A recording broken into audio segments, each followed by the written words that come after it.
September 2nd, 1945. Japanese leaders step forward to sign surrender papers that will reshape the world. World War II is over. Japan, once a proud empire stretching across Asia, now lies in absolute ruins. Hiroshima and Nagasaki are buried under atomic devastation. Cities are bombed to rubble, and millions are dead or homeless. The world watches, wondering what happens to the men who led Japan into this disaster. Did they face justice, slip away, or somehow rebuild their lives? This is a story of emperors, generals, and politicians whose fates are as savage as the war itself. Before we continue, subscribe to my channel for more interesting insights and forgotten moments from World War II. Japan's surrender marked the end of a brutal war, but the question of what to do with its leaders was just beginning. Some faced harsh punishment, others walked free, and a few even climbed back to power in ways you'd never expect. To understand what happened, we need to go back to the 1930s. Japan was hungry for power, driven by nationalism and military might. They believed they were destined to rule Asia. This led to invasions starting with Manchuria in 1931, then spreading to China and Southeast Asia. The attack on Pearl Harbor in 1941 pulled the US into the war, turning it into a global fight. The war was brutal beyond belief.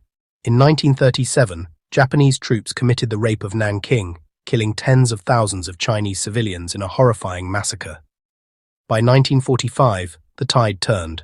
American firebombings leveled cities, and atomic bombs dropped on Hiroshima and Nagasaki killed over 100,000 people in days. The Soviet Union's invasion of Manchuria crushed Japan's last hopes. The world demanded justice, and Japan's leaders were in the spotlight. After Japan's surrender on August 15, 1945, the Allied powers took control. General Douglas MacArthur arrived as the supreme commander. His mission was to disarm Japan's military and turn the country into a democracy.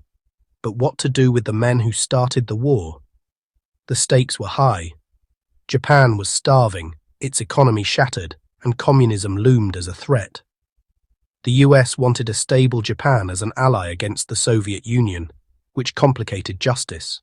Now let's start at the top with the man they called divine, Emperor Hirohito. Born in 1901, he became Japan's emperor in 1926 at age 25. He was worshipped as a living god under Shinto beliefs. Hirohito oversaw the invasion of Manchuria in 1931 and the attack on Pearl Harbor in 1941. But was he really in charge? Some say he was a figurehead controlled by aggressive military leaders. Yet he wasn't powerless. He approved deadly moves like the 1932 bombing of Shanghai, which killed thousands. By 1945, with Japan crumbling, Hirohito made a bold choice. On August 15th, he spoke to his people on the radio, announcing surrender.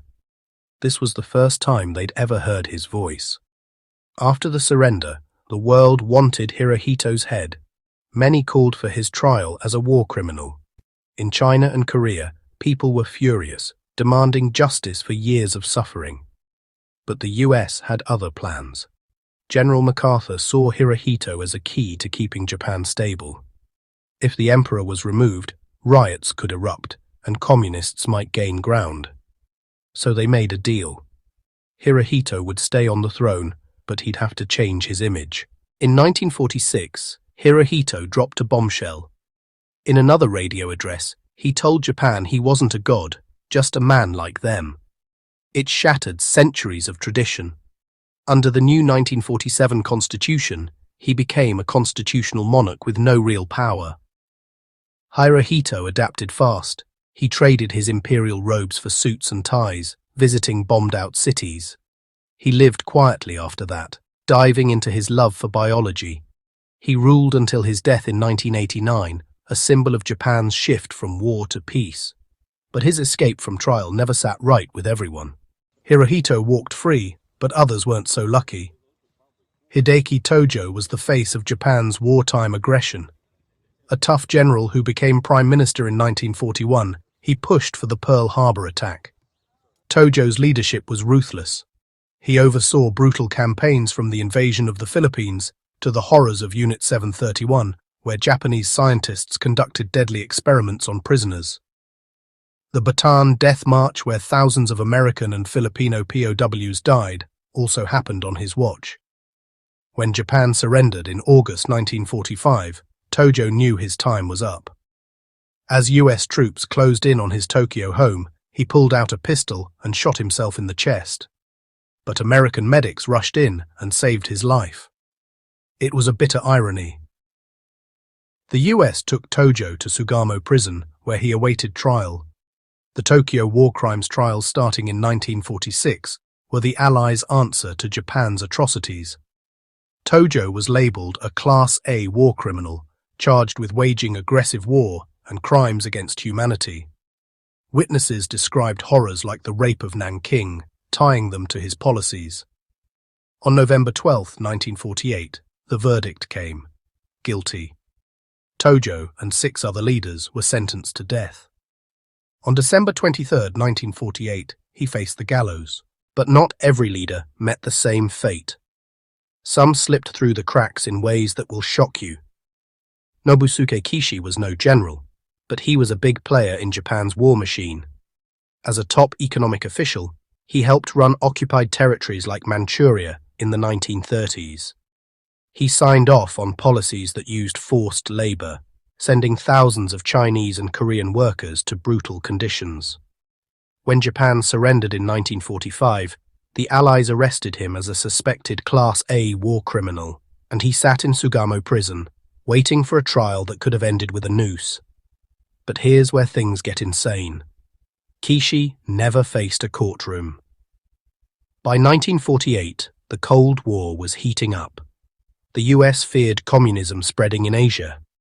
Kishi, a fierce anti-communist, suddenly looked useful. The Allies released him from prison with no charges filed. Kishi didn't just fade away. He jumped back into politics. In 1957, he became Japan's Prime Minister. A stunning comeback for a man once labelled a war criminal. In China and Korea, people saw Kishi's rise as a slap in the face. Kishi wasn't the only one who dodged justice. Yoshio Kodama worked in the shadows during the war. As a right-wing operative, he made a fortune smuggling goods in occupied China. Gold, drugs, anything that sold. His black market deals helped Japan's military. After the surrender in 1945, Kodama landed in Sugamo prison, tagged as a suspected war criminal. But in 1948, he walked out free. Whispers say he started working with the CIA, funneling money to Japan's Liberal Democratic Party. But Kodama didn't stop there. He became a Yakuza kingpin, running Japan's black markets. His gangs controlled it all, and he used his wealth to pull political strings, making him untouchable. Kodama's influence lasted decades until his death in 1984, never facing trial for his war crimes. After Japan's surrender, the Allies purged over 200,000 military and political figures, banning them from public office. But many were later allowed back. The US needed experienced hands to run the country. The Tokyo war crimes trials were the main stage for justice. 28 top leaders faced judgment from 1946 to 1948. 7, including Tojo, were hanged. But thousands more faced lesser trials. Some got prison, others walked free. By the 1950s, Japan was transforming. The 1947 Constitution with Article 9 banning war turned Japan into a pacifist nation. From Emperor Hirohito's survival to Tojo's execution, from Kishi's shocking rise to Kodama's hidden deals, Japanese leaders faced fates as wild as the war itself. Justice, pragmatism, and controversy tangled together, shaping a nation reborn from ruin.